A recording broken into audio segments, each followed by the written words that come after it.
오늘 우리가 함께 본 사무엘하 24장, 드디어 사무엘 시리즈의 마지막 장입니다. 제가 처음 개척을 시작하고 사무엘 시리즈로 시작을 한 지 1년 반이 좀 넘은 이 시점에 이르러서 드디어 사무엘이 끝나게 되었습니다.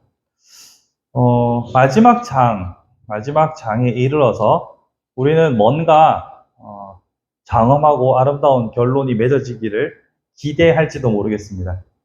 물론 그런 아름다운 대미를 장식하는 것은 그 앞에 22장에 나오는 다윗의 시와 다윗의 마지막 말들에서 보면 그가 어떤 존재고 어떻게 하나님을 찬양하고 있는지 그 자신의 존재를 명백하게 드러내므로 자신의 인생이 우리가 다윗의 인생을 쭉 살펴보면서 많은 오점들이 있었지만 그럼에도 불구하고 하나님의 나라와 영광을 위하여 아름답게 쓰임받은 종이라는 사실을 확인을 할 수는 있습니다. 그런데 거기에 하나 더 이야기가 추가로 붙어 있는데요. 24장 위에 제목으로 붙어 있는 것에서 알 수 있듯이 인구조사라는 내용이 나옵니다. 이 인구조사라는 마지막 이 사건을 통해서 우리가 생각하는 그런 깔끔한 엔딩이 아니라 뭔가 뒤가 찝찝하게 끝나는 사무엘 이야기를 볼 수 있습니다. 오늘 왜 찝찝하게 끝나고 있는지에 대해서 한번 살펴보려고 합니다. 먼저 24장 시작을 할 때 하나님께서 이스라엘 향하여 진노하셔가지고 다윗을 격동시키신다라는 이야기가 나옵니다. 뭔가 제대로 된 설명은 다 나와 있지 않지만 하나님께서 진노하셨고 그 일로 인해서 다윗을 격동하게 하십니다. 다윗을 격동하게 하심으로 인해서 다윗이 하나님 앞에 범죄하게 되는데요. 이것을 보면서 우리가 굳이 하나님께서 사람을 죄를 짓게 하신다라고 하실 필요는 없습니다. 우리가 원래 죄의 본성이 가득하기 때문에 하나님의 손길과 은혜가 조금만 멀어지면 저절로 우리는 죄의 길로 달려가게 되어 있기 때문이죠. 하나님께서 다윗을 잠시 내버려 두신 거라고 보시면 어렵지 않게 이해하실 수 있을 겁니다. 이때 다윗이 했던 일이 뭐냐면 인구조사입니다. 이 인구조사로 인해서 하나님 앞에 진노를 사게 되고 이 일로 인해서 하나님께서는 선지자 갓을 보내가지고 다윗에게 징계 3가지 항목을 선택하도록 하십니다. 근데 이 징계가 떨어지기 전까지 흥미로운 사실은 이 요압이라는 장군 계속 앞을 보시면 결코 경건한 사람이 아닙니다. 아주 실리적이고 아주 욕심이 많은 사람인데 이 사람 입에서조차 여호와께서 기뻐하지 않는 것을 왜 하십니까? 라고 만류했음에도 불구하고 다윗은 그리하지요. 그 결과로 하나님께서는 선지자 갓을 통해서 몇 대 맞을래? 라고 하시는 거죠. 학창 시절에 여러분 그런 거 한 번씩 경험해 보셨을 수도 있는데 벌설래, 맞을래, 뛸래 이런 거 했잖아요. 저는 그랬던 적은 없었던 것 같습니다만, 네. 어쨌거나, 하나님께서는 3가지 선택지를 주시는데, 첫 번째는 7년의 기근, 7년 동안의 가뭄에 대해서 선택지를 하나 주셨고, 또 하나는 석 달 동안 적에게 쫓기는, 압살롬에게 쫓겨서 한번 방황 생활을 해봤었죠. 그것처럼 석 달 동안의 도망자 생활, 이게 선택지 2번입니다. 3번은 3일 동안 전염병이 도는 것이었습니다. 그러자 다윗의 선택은 사람의 손에 의해서 하나님께 징벌받는 것이 아니라 질병은 하나님께서 직접 하시는 거라고 여겼겠죠. 하나님의 손에 심판을 받겠습니다. 라고 말하고 3번을 선택합니다.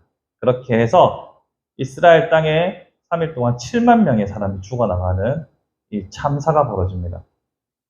그런데 이렇게까지 사람을 많이 죽어야 하나 라고 생각하실 수도 있겠지만 간단하게 짚고 넘어가 보면 맨 처음에 1절에서 이스라엘을 향하여 진노하사라고 나와 있죠. 그러니까 다윗의 그 하나의 작은 실수 때문에 7만 명이나 죽어야 합니까? 라고 할 수도 있지만 또 한편으로 보면 이스라엘에 진노하신 것이기 때문에 하나님의 심판에 대해서 우리가 왈가왈부할 수는 없는 상황입니다.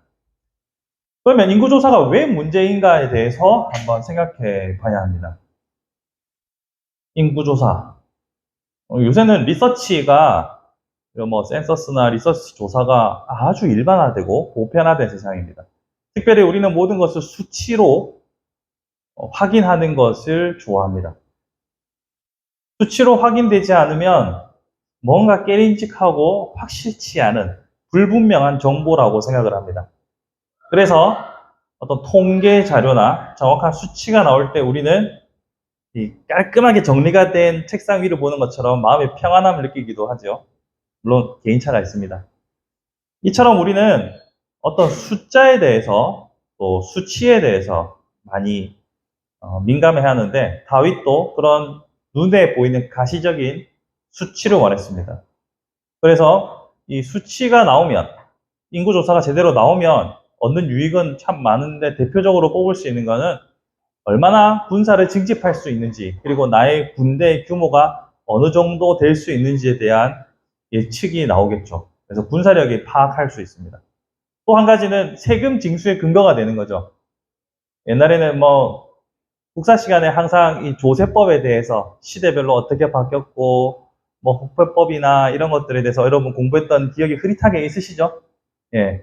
세금 징수는 국가 권력의 기반이 되기 때문에 매우 중요한 일입니다. 이 두 가지만, 이 나라 재정과 군사력만 봐도 인구조사는 어떻게 보면 필요한 일이에요. 그런데 여기 요압이 말했던 것처럼 하나님을 의지하고 하나님의 이름을 부르는 데서 숫자로 관심이 이동하는 것에 대한 문제를 지금 지적하고 있습니다. 그러니까 하나님의 이름을 숫자로 대체하고 있는 거죠. 이것은 하나님께서 하나님의 백성들에게 요구하셨던 방식이 아니었습니다. 하나님께서는 당신의 이름 앞에서 그들이 자신의 존재를 확인하고 믿음으로 행하기를 원하셨죠. 또 한 가지 생각해 볼 것은 마귀는 통계를 절묘하게 아주 교묘하게 잘 이용합니다.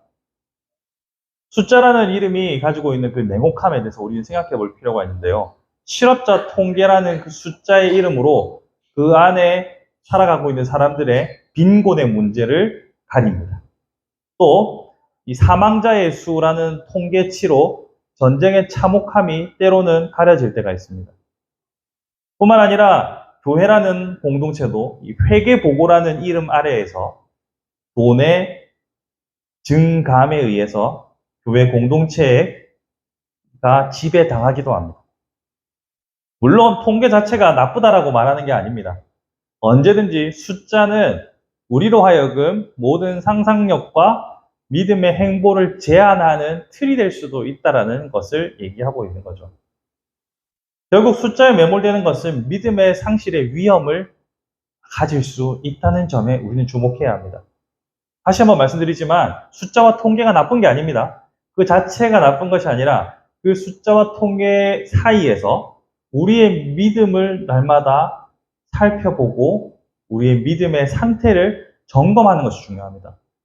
모든 것은 우리 주변의 수치화로 환원돼서 숫자로 치환돼서 우리에게 더 이상 답이 정해진 것처럼 보이게끔 할 때도 있지만 그럼에도 불구하고 그 수치를 뛰어넘는 하나님의 계획과 방법에 대해서 우리는 늘 기대하고 생각해 볼 필요가 있다는 겁니다.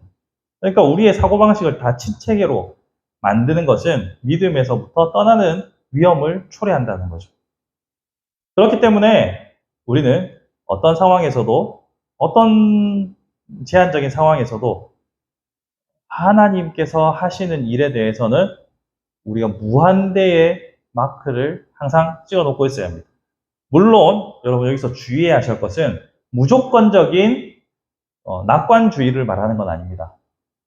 누가 봐도 모든 것이 막혀있고 상황이 안 좋은데도 하나님 알아서 하시겠지 이런 차원이 아니라 여기서 말하는 믿음이라는 것은 그럼에도 불구하고 나와 하나님과의 관계를 유지하는 것을 믿음이라고 합니다. 무비판적인 낙관주의가 믿음이 아니라 그럼에도 불구하고 하나님과 나와의 관계를 지켜나가는 것, 그분께서 합력하여 선을 이루신다는 그 믿음을 잃지 않는 것, 숫자에 눈이 가려워져서 믿음을 잃지 않아야 한다고 제가 말씀드리는 겁니다. 그래서 오늘 이 본문을 보시면 아라운의 타작마당을 다윗이 매입해서 거기서 제사를 드리고 하나님과 화목하는 장면이 나오죠. 이때 아라운네가 아이고, 왕께서 쓰신다는데 그냥 쓰시지요 하는데 다윗이 결국 값을 치르고 거기를 사서 거기서 제사를 지냅니다. 그리고 시간이 흘러 바로 그 자리에 솔로몬이 성전을 세우게 됩니다. 결국 하나님께서는 우리를 선한 방향으로 이끌어 가세요. 하지만 하나님께서 하시는 방식에 있어서 우리의 예측, 우리가 숫자로 표현하는 모든 예측을 뛰어넘으시는 하나님이라는 사실을 우리는 기억할 수 있어야 합니다. 그래서 우리는 이 숫자를 뛰어넘는 하나님의 방식, 이런 것들을 되게 곤란해 합니다. 당혹스럽죠. 우리의 예측 범위를 벗어나고 상상할 수 없는 길로 하나님께서 행하실 때 우리는 참 마음이 어렵습니다. 하나님께서는 불합리한 분은 아니시지만 그렇다고 우리의 합리로 다 설명이 되는 분이 아니라는 말씀이죠. 그래서 이 곤란함에 대해서 우리는 참 불편한데 또 다르게 생각해 보실 것은 합리적이지도 불합리적이지도, 그러니까 이 합리의 이치에 맞는 방식으로 하나님을 이해하지 못하게 하는 이 하나님의 방식은 우리를 늘 영적인 긴장감에 놓이게 하거든요. 그리고 그 긴장감이 바로 우리가 거룩한 신비에 민감하게 만들어준다는 사실을 기억하십시오. 자, 보십시오. 우리의 예측 범위 안에 하나님이 있다면 그것이 하나님입니까? 이것이 우리가 하는 숫자에 매몰된 우리가 하는 중요한 실책입니다. 이게 뭐냐면 숫자는 결과가 정해져 있잖아요. 물론 그 결과를 잘 못 찾아서 우리는 수학을 늘 실패했습니다. 그럼에도 불구하고 수학은 언제나 답이 있지만 하나님의 방식은 우리가 이치라고 말하는, 이성적이라고 말하는 그 틀 안에 하나님을 가둬두시는 분이 아니죠. 우리의 생각 범위 안에 있다면 우리랑 크게 다를 바가 없습니다. 같거나 그보다 작거나죠. 하나님은 언제나 우리의 생각을 넘쳐나서 계십니다. 그렇기 때문에 우리는 언제나 긴장감을 가지고서 하나님의 가는 길을 주목하고 주시하고 민감하게 반응해야 합니다. 그래야만 하나님께서 결과적으로 선하게 이루신다는 그 믿음에서 떠나지 않습니다.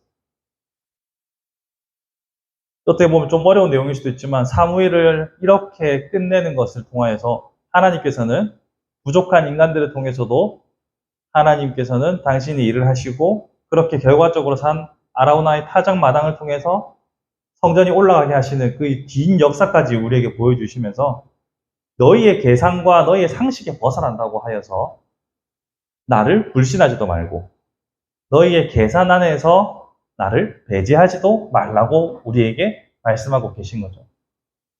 말씀을 한번 정리해 보겠습니다. 하나님께서 일을 하시는 방식은 때로는 우리에게 불합리해 보일 때도 있고 어떤 때는 그래서 이렇지, 그러니까 당연히 이렇게 하나님께서 하시는 거지 라고 설명이 될 때도 있습니다. 그것이 우리의 인생에서 혼재되어 나타납니다. 근데 그 어떤 것도 우리가 하나님을 이렇다라고 정의 내리긴 어렵습니다. 그래서 구약 성경을 보시면 하나님께서는 자신이 어떤 분인지를 설명하시지 구체적인 디테일을 크게 설명하지 않았습니다. 나는 아브라함과 이삭과 야곱의 하나님이다. 너를 인도하여야 된 하나님이다라고 역사를 통해서 자신을 어떤 분인지 설명하지 모든 일에 대해서 이건 이래서 이렇고 저래서 저렇고 아주 퍼즐을 맞추듯이 정교하게 설명하시는 법이 없습니다. 그리고 관계를 통해서 위로하시고 관계를 통해서 회복시키십니다. 그러니 우리는 조금 더 이 이성적이고 수치적이고 기계적이고 과학적인 사고방식으로 하나님을 자꾸 해석하고 접근하려고 하기보다는 관계적인 측면에서 하나님께 가까이 다가가서 하나님의 크고 놀라우신 우리를 곤란하게 만드는 그 거룩한 신비에 조금 더 다가가기 위해서 관계를 중심으로 믿음을 지켜나가는 것, 이것이 우리에게 요구되는 성경이 말하는 성도의 삶입니다. 1년 반이 넘는 시간 동안 우리 바른교회가 걸어왔던 길들도 합리적으로 설명이 다 안 됩니다. 이 짧은 교회의 역사에도 그럴지인데 여러분의 인생은 또 얼마나 많은 설명할 수 없는 일들로 가득 차 있겠습니까? 그리고 앞으로도 그런 신비들이 가득하겠죠. 그 안에서 꼭 여러분들이 답을 찾을 필요는 없습니다. 답은 시간이 지나면 나타나겠죠. 더 중요한 것은 그 안에서 하나님과 여러분의 관계를 통해서 하나님께서 주시는 풍성한 위로와 그 관계 안에서 점점 깨달아져가고 확장되어가는 여러분의 믿음의 안목들이 여러분들을 예수 그리스도를 닮은 사람으로 만들어가리라 확신합니다. 그런 의미에서 과학적 사고방식도 때론 필요하겠지만 어떤 사고방식이 우리에게 다가오든 그것을 활용하되 그 안에 하나님과의 관계성을 중심으로 제한하지 않고 열린 마음으로 믿음의 길을 걸어가는 것. 참 말로 설명하면서도 어려운 일이죠.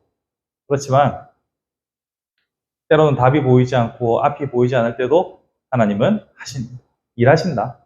나를 사랑하신다. 내 설명으로 다 안 되지만 그래도 하나님이 지금 내게 요구하시는 것은 무엇일까? 그런 관점에서 지금 내게 요구하시는 것은 답이 아니라 나의 위치일지도 모른다. 요 생각만 가지고서 여러분들 하루하루를 승리하셨으면 좋겠습니다. 꼭 여러분이 답을 구하실 필요는 없습니다. 결론도 내리실 필요도 없습니다.